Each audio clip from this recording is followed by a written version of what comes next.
تعالوا نشوف السؤال ده مع بعضينا. Which one of the following is most likely to be found in a patient with thyrotoxicosis؟ يعني هو حاطط مجموعة حاجات وبيقول ايه most likely to be found في عيان thyrotoxicosis، فحاطط raised ESR و anti TSH receptor stimulating antibodies دي بس في نوع معين اللي هو الجريفز ديزيز. الريزد ESR في بعض الانفلاماتوري ثايرويدايتس. انتي ثايرويد بيريكسيديز انتي بوديز دي في الايرلي ستيج اوف هاشيموتو ثايرويدايتس بتتكسر الخلايا ويطلع ثايروكسين يعلى شويه، الثايروكسين تعمل انيشالي ثايروتوكسيكوز. الحاجه المشتركه فيهم كلهم هتكون نقص التي اس اتش، لان بالنيجاتيف فيدباك انهيبيشن الثايروكسين بيطلع من الثايرويد جلاند يعمل نيجاتيف فيدباك على البيتيوتري جلاند تقلل التي اس اتش. فهو هنا نقص التي اس اتش هو الايه الموست كومون يعني ايه في القصه دي كلها، اللي هو نقص في الثايروتوكسيكوز بمعظم انواعها اللي جايه من الثايرويد جلاند. يزيد الثايروكسين بالنيجاتيف فيدباك ايه يوطي الثايرويد ستيميوليتنج ايه هرمون كنيجاتيف فيدباك انهيبيشن. That's typical في حالات الثايروتوكسيكوزس.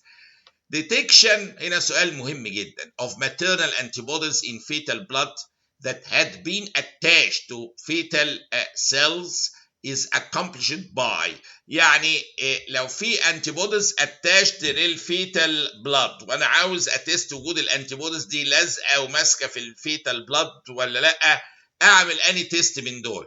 هو شوفوا يا جماعه في نوعين من الكوم تيست لو تفتكروا اللي بيديتكت موضوع الانتي بوديز ده في البلاد على الريد سيلز. في نوع لو الانتي بودي جاهزه على الريد سيل، نفترض ده ريد سيل ماشي وهنا الانتي بودي ماسك عليه، خلاص انا بحط انتي هيومن جلوبولين هو يمسك في القصه دي كلها ويعمل اجلوتينيشن على طول دايركت لو هي اوريدي جاهزه.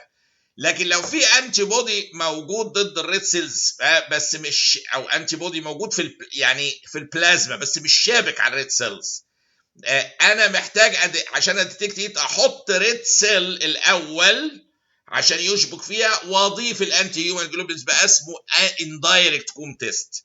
يعني باختصار شديد جدا اهو اختبارين عشان نشوف الانتي بودي اللي موجوده ضد الريد سيلز اللي بتعمل ايه هيموليسيس ايه للريد سيلز بتاع الفيتس.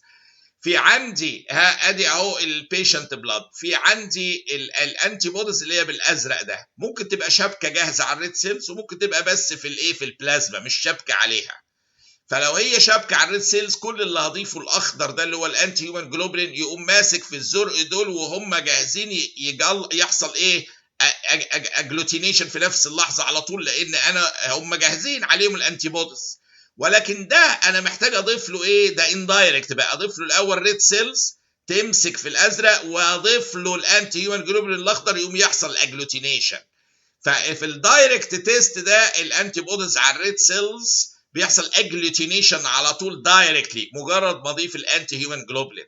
لكن الاندايركت كوم تيست لو الانتي بودي في البلازما مش ماسك على الريد سيلز لازم اضيف ريد سيلز الاول تمسك في الانتي بودي مخصوص وبعد كده اضيف الانتي هيومن جلوبولين يمسكهم في بعض يحصل اجلوتينيشن، بقت اندايركت بروسيس.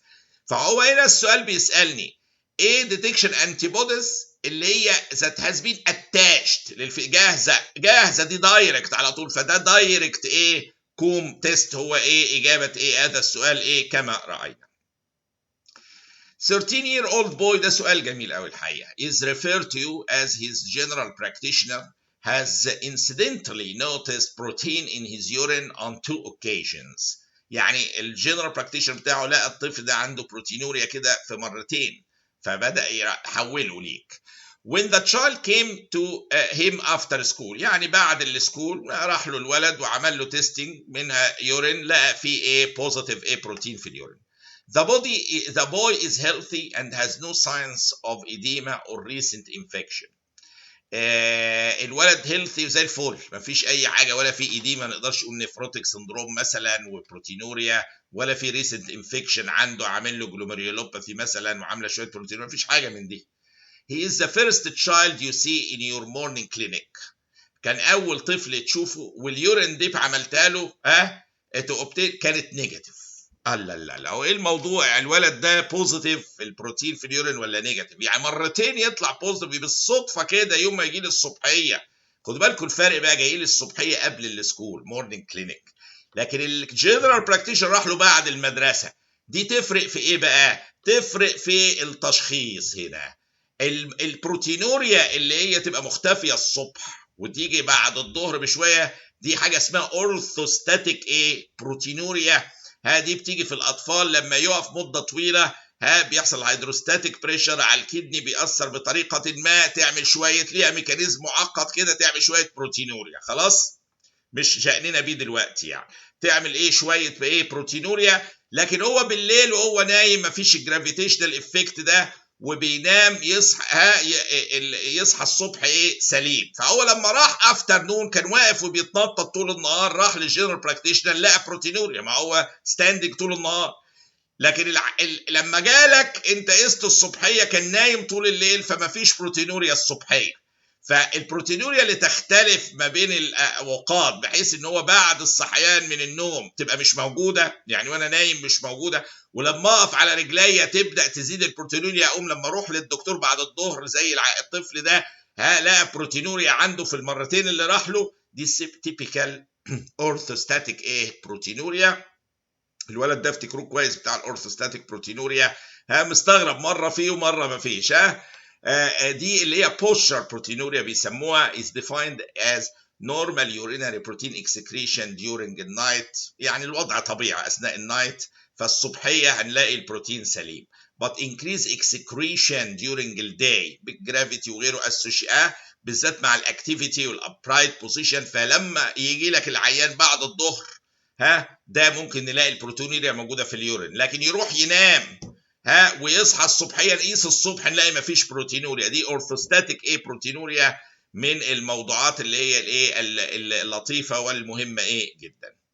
عندي بعد كده السؤال ده the following are risk factors for development of placental abruption except، كل دول ممكن يحصل معاهم placental abruption ما عدا حاجه واحده اللي هي الهيستوري اوف ثريتند ايه ابورشن هنا، يعني الشورت امبلايكال كورد يعمل بلاسنتال ابرابشن، فوليك اسيد ديفيشنسي ريبورتد ممكن يبقى ليها علاقه، البري اكلامسيا والبريفيوس بلاسنتال ابرابشن، كل دول احتماليات البلاسنتال ابرابشن اعلى فيهم من غيرهم. لكن هيستوري اوف ثريتند ابورشن قبل كده ما وجدوش علاقه دايركت بينه وبين زياده معدلات البلاسنتال ايه ابرابشن. هي الريسك فاكتورز بتاعتها متعدده، يعني منها ان يكون حصل placental abruption زي ما شفنا في previous pregnancy that wasn't caused by abdominal trauma، يعني لو abdominal trauma عاملاها مش معقوله تيجي المره اللي بعدها abdominal trauma برضه، يعني احتمال نادر. يعني hypertension احد predisposing factors، تروما للابدومين زي ما شايفين، smoking احد، الكوكايين، premature rupture membranes، chorioamnitis و older than 40، كل دول لازم نعرفهم ك predisposing factors للابرابتو ايه بلاسينتا. فلما سأل هذا السؤال الحقيقه اللي هو على الابرابتو بلاسينتا كل دول كانوا possibilities ما عدا ايه history of threatened ايه abortion. All of the following are risk factors for vaginal candidiasis except، كل دول ممكن يحصل معاهم، يعني الديابيتس يحصل معروف vaginal candidiasis، pregnancy typical predisposing factor، HIV infection co-associated معاه وممكن طبعا بيضعف الاميونيتي، اي حاجه تضعف الاميونيتي.